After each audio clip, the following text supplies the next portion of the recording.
One of my favorite budget-friendly functional trainer racks last year was the Dane from Fringe Sport. Well, they've now come out with the 2.0. Literal spit on there. Is the Dane 2.0 an upgrade, or is this another Home Alone 4 situation?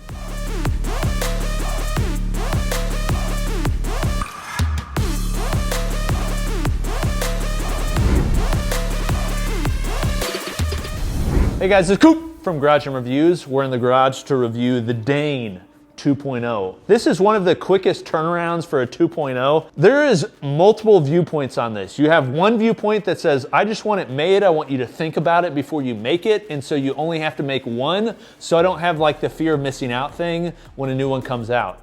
There's the other side, which is where Fringe Sport is sitting, which is let's iterate on the product when we think of new things. If another idea comes to us or new manufacturing process or whatever, let's add it to it. This is designed in many ways very similarly to the Dane 1.0. In fact, in many ways that really you don't want it to be changed. But it offered that at a price point that many other companies weren't offering.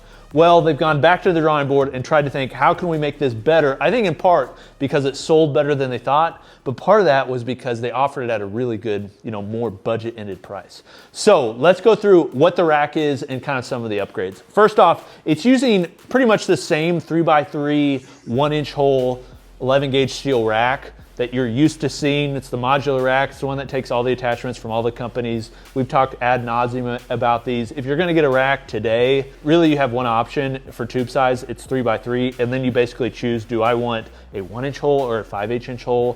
For most people, I'd say a 1-inch hole. One thing that they are offering as an upgrade, which I personally absolutely love, are these shiny, smooth, beautifully laser cut stainless steel uprights. These are more expensive. These are an upgrade. They're not offering these as standard, but they're not offering them at an egregious price for the upgrade. Most people, the reason you want stainless is because of how smooth it is for your functional trainer, which I'll show you here in a moment. You don't need your cross members and all the parts to be stainless, which other companies are doing this too, where all you need is the front uprights. So because of that, it can be cheaper. Now, one thing I do want to say, stainless typically has more burrs inside the holes, and because it's not painted, it's not like they sandblast it or bead blast it and then powder coat it. It just is what it is. It's raw. So because of that, you're going to find burring inside the holes, which can cut your fingers. So not a big deal. It's not like I'm constantly putting my fingers in here, but just know if you like putting your finger in, just know if you're going to stick your finger in this, it's got teeth on it. It's sharp. Be careful when you do it. And I also say to Fringe Sport, one thing I'd recommend is just deburring these holes, just so you don't have anybody, getting blood on their hand. Okay, so the general frame is the same as the 1.0. It's a compact rack. They're taking up as little space as they can while integrating the full-on stack while having the trolleys, and then also offering some storage off the back. So not much has changed on that, except for the fact that they're offering an upgrade with the stainless. Personally, if this is gonna be like a forever rack, I would recommend the stainless. Let me show you actually, while I'm talking about it, why the stainless is so good. That makes sense.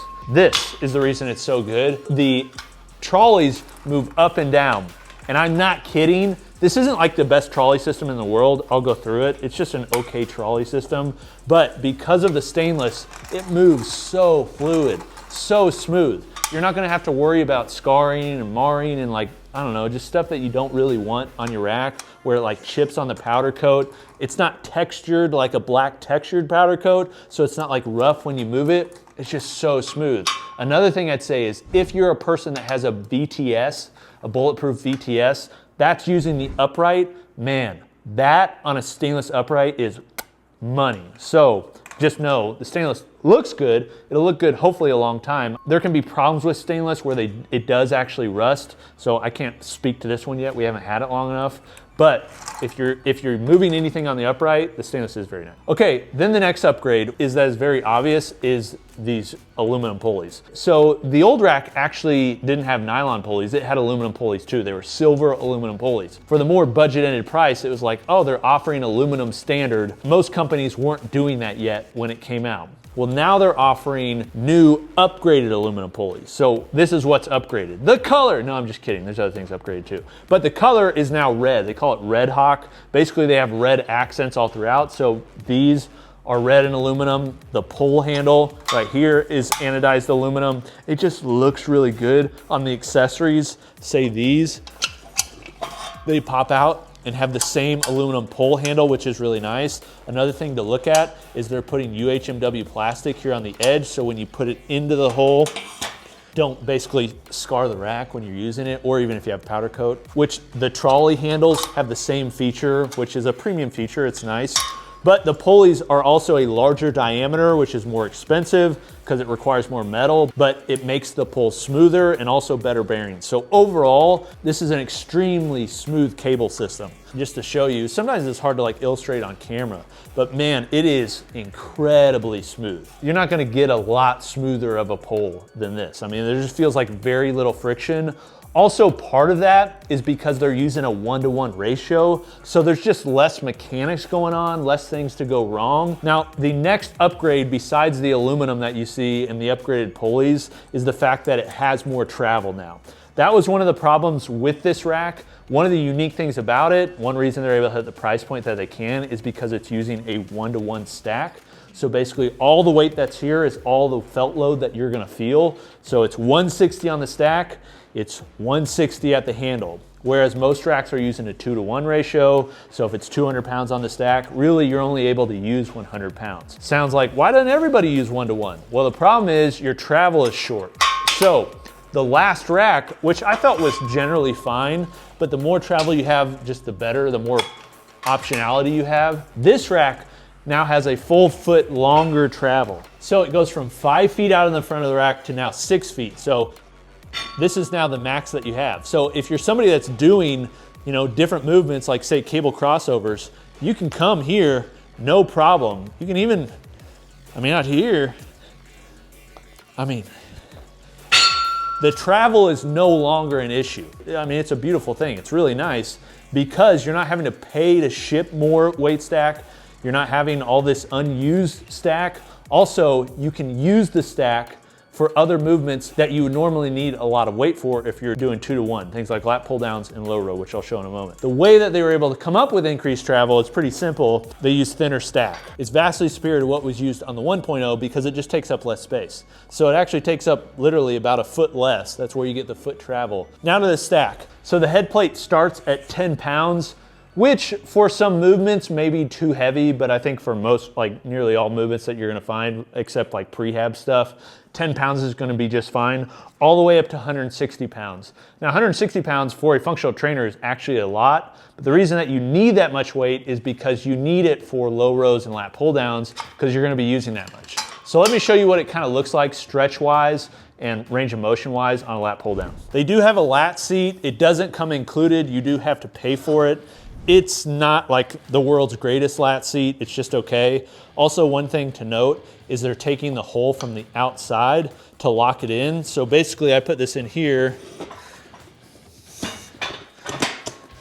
I then have to run a hitch pin from the back to lock it in. The problem is you have this cable here, so it just kind of gets in the way. Not a big deal. They fixed that issue with the spotter arms because they have the pin on the front now, but just something to be aware of. Now, I don't know how much you guys lat pull down. I lat pull down the whole stack, just on this rack. I can get about a full stretch. I mean, I think this is full. You know, if you're coming in real tight, it's like, it's kind of there. I'm telling you, this thing is very smooth. The problem, if we're just looking for optimal, you can tell you're having to pull at a slight angle. But if you're looking for a more budget-ended that does this kind of thing, like this is actually pretty nice. I would love it if they came out with an attachment where you could do a center mount lat pull down. That'd be great in a perfect world, but they're probably trying to like meet a price point and do a lot of stuff, and this allows you to accomplish that, although not perfect. And then let me show you on low rows. They have this foot plate, which the foot plate does come standard. You can't even hear anything. Like it's very smooth.